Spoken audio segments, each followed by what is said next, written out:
Hi friends, welcome to a giant book haul. If you guys are new here, my name is Rachelle and welcome to my channel. In this video, I of course will be doing a massive book haul. In the past few months, I've actually gotten a lot of new books and I never really talked about it in my other videos. I've just been saving all of those books to share with you guys in this book haul video. So I'm actually really excited to share with you guys all the new books that I got. Some of these books I bought, some of them I was gifted, and some of them were sent to me. We're just gonna go through all the books that I acquired in the past few months. The first book I received is The Night Circus. I was gifted this book by one of my friends and she thought I would like this book because this book is kind of similar to Caraval and I love the Caraval series by Stephanie Garber. I don't know why, but I just love fantasies with magic in it, and when they are set at a carnival or a circus, it just feels so much more magical. This book is about a circus that arrives with no announcement or no warning. It is just simply there when yesterday it wasn't. Within the tent is a unique experience full of breathtaking amazements. But behind the scenes, a fierce competition is underway. A duel between two young magicians,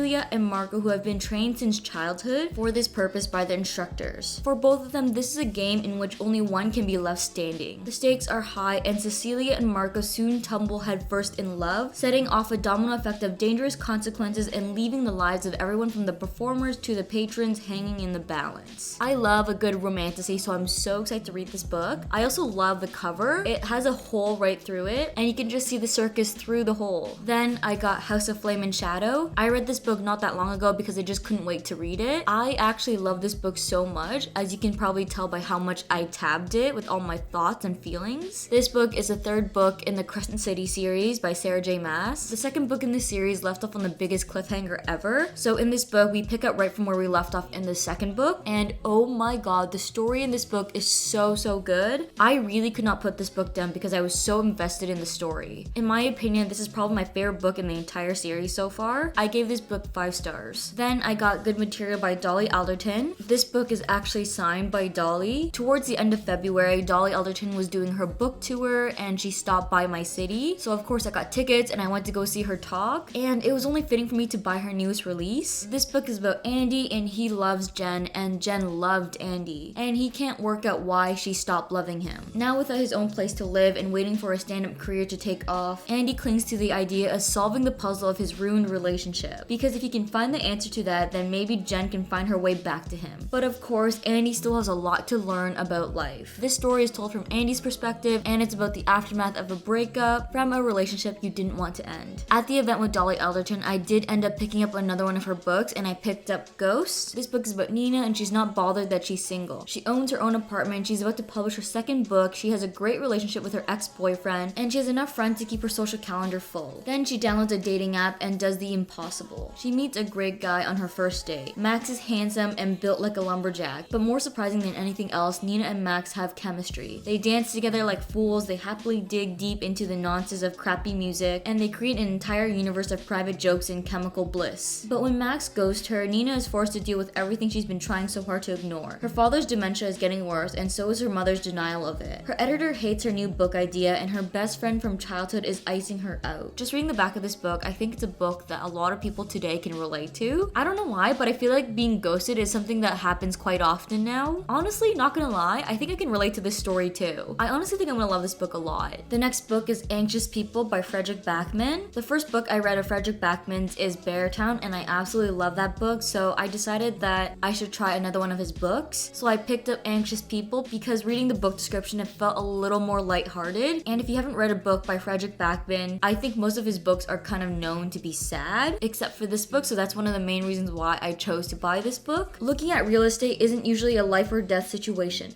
But an apartment open house becomes just that when a failed bank robber bursts in and takes a group of strangers hostage. The captives include a recently retired couple who hunts down fixer-uppers to avoid the painful truth that they can't fix up their own marriage, a wealthy banker who has been too busy making money to care about anyone else, a young couple who are about to have their first child but can't seem to agree on anything, an 80-year-old woman who has lived long enough to not be afraid of someone waving a gun in her face, a flustered but still ready to make a deal real estate agent, and a mystery man who has locked himself in the apartment's only bathroom. Each of them carries a lifetime of grievances, hurts, secrets, and a passion that are ready to boil over. None of them is entirely who they appear to be, and all of them, the bank robber included, desperately crave some sort of rescue. These reluctant allies will reveal surprising truths about themselves and set in motion a chain of events so unexpected that even they can hardly explain what happens next. Doesn't this sound like such a good read? I honestly love books with strong character developments, and I definitely think this book has it. Then I received Throne of the Fallen. This was sent to me by Hachette Book Group. Thank you, Hachette, for sending me this book. It is a romantasy, so it's right up my alley. Let me just read you this little blurb on the back of the book because it makes the book sound so good. I'm no saint, Miss Antonius. Envy closed the distance between them, caging her between himself and the wall. Nor am I a gentleman. I didn't help you out of the goodness of my heart. You have a rare talent, one that I am willing to pay an extraordinary amount of coin for. I kind of get this feeling that this book is an enemies to lovers, and enemies to lovers is actually my favorite romance trope, so I 100% think I'm gonna love this book a lot. The next book was also sent to me by Hachette Book Group, and it is titled The Second Chance Year. This is a light and fluffy closed-door romance. It is about Sadie, and she just had the worst possible year ever. Her and her boyfriend broke up, and she also lost her job, and because she lost her job, she also lost her home. Everything in her life just went downhill. But one day when she's at a New Year's Eve party, she meets a fortune teller, and she is granted one wish. So she wishes that she can repeat the past year over again, so she can make different choices so she doesn't lose her job or her boyfriend. But of course, turning back time and reliving those moments comes with its own set of problems. This is a book that I already read, and I really enjoyed this book. It was one of those romances that just have an underlying message to it. It's one of those messages that's basically a life lesson. This book also touches on a few other important topics, and it's very subtle and it's not in your face at all. If you're in the mood for a feel-good read, this is your book. I think I ended up giving this book 4 stars. Hachette also sent me another fantasy, and that book is Rule of the Aurora King. I found out later that this is actually the second book in the series, and I haven't read the first book yet, so then I went out and bought the first book for myself, and that book is Trial of the Sun Queen. This book is about 10 women competing in a deadly contest, and only one can win the Sun King's heart. Laura has endured 12 long years of torment under the Aurora King's rule.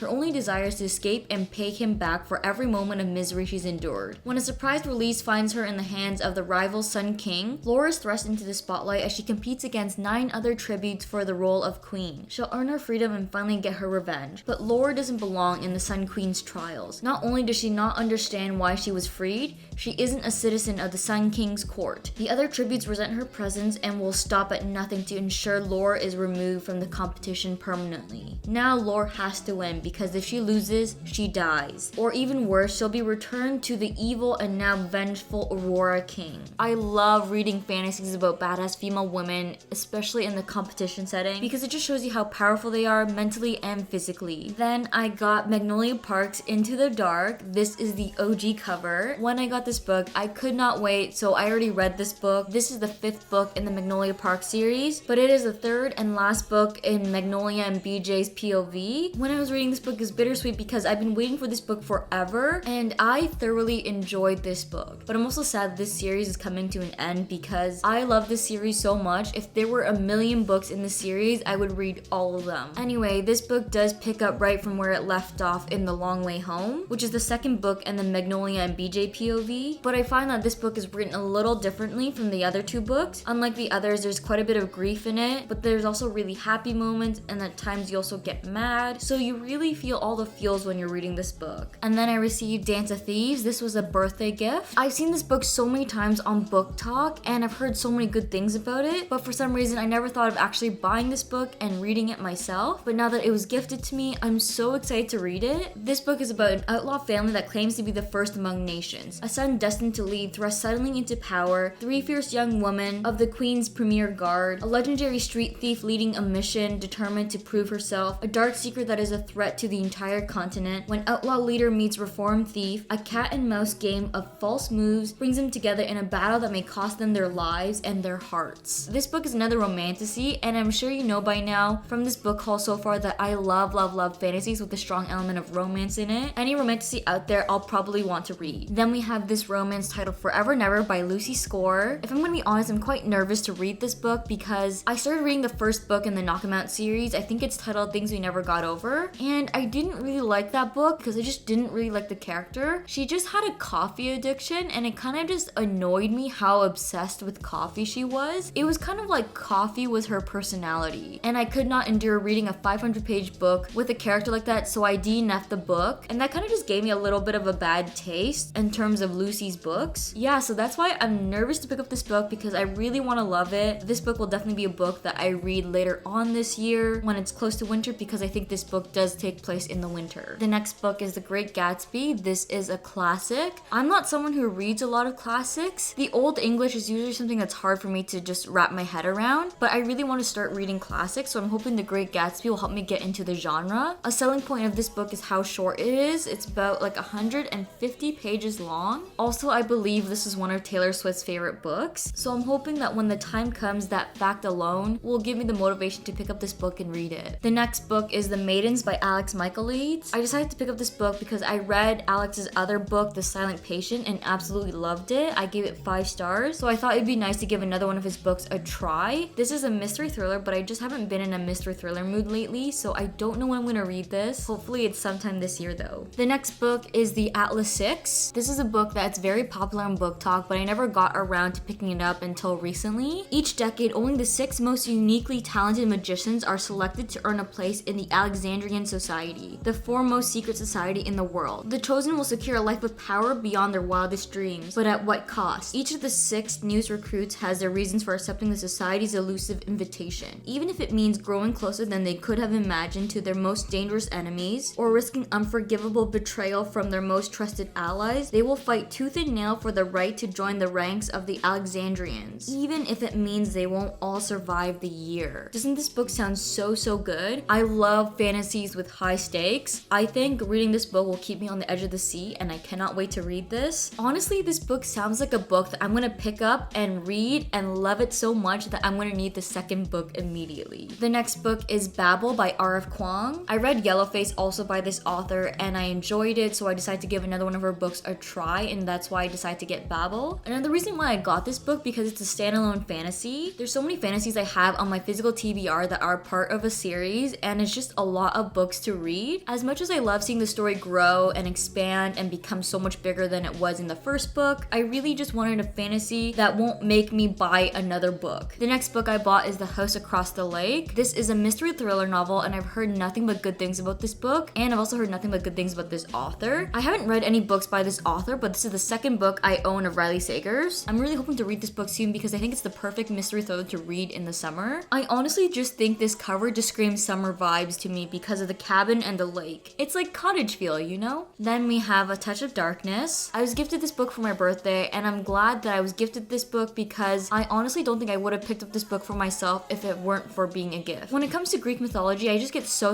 confused, and I never could really just wrap my head around it. It would just take a lot out of me to process the story. I've seen this book around, but I kind of stayed away from it because of the Greek mythology part, and honestly right now I'm kind of nervous to start this book, but my friend who got me this book, she was just like, the Greek mythology isn't as strong as other books, so I'm gonna trust her word. I know I'm a little nervous to start this book, but I feel like once I pick it up, I'm actually gonna love it a lot. I didn't mention it earlier, but this book is a retelling of Hades and Persephone. The last book in this book haul is From Blood and Ash. This is another book that I was gifted for my birthday, and it's a romantasy, so it's right up my alley. I've seen this book a lot on Book Talk and BookTube, but I never got around to reading it because I think when the 3rd book in the series came out, it didn't get the greatest reviews. Based off of what I've heard about the 3rd book in this series, it kind of made me not want to even start the series, but I fully know that everybody's opinions are different, so I could possibly disagree with everybody out there, and I might actually really love this book a lot, so being gifted this book is definitely that push I needed to get into the series. On the back of the book, it says captivating and action-packed. From Blood and Ash is a sexy, addictive, and unexpected fantasy perfect for fans of Sarah J. Maas and Laura Thalassa. I absolutely love Sarah J. Maas. I've read all of her books, so reading that kind of gives me a little hope that I might actually really like this book, and maybe the rest of the series as well too. Anyway friends, that is all I have for you in this video. I hope you enjoyed this book haul. If you guys have read any of these books, please do let me know your thoughts in the comments down below. I would love to hear what you guys think. Before I go though, if you guys haven't already done so, be sure to give this video a thumbs up and subscribe to my channel. I post a lot of book content, so if you're interested in that, definitely subscribe. It's practically free entertainment. If you guys want to stay up to date with what I'm up to when I'm not making videos for you guys, definitely follow me on all my social media platforms. I will have all the links to my profiles in the description box below. And with that, I will see you guys in my next video.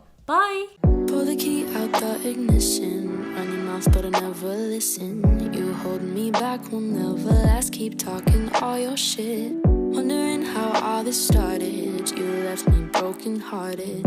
You flip my words, yeah, this love hurts. Keep talking all your shit.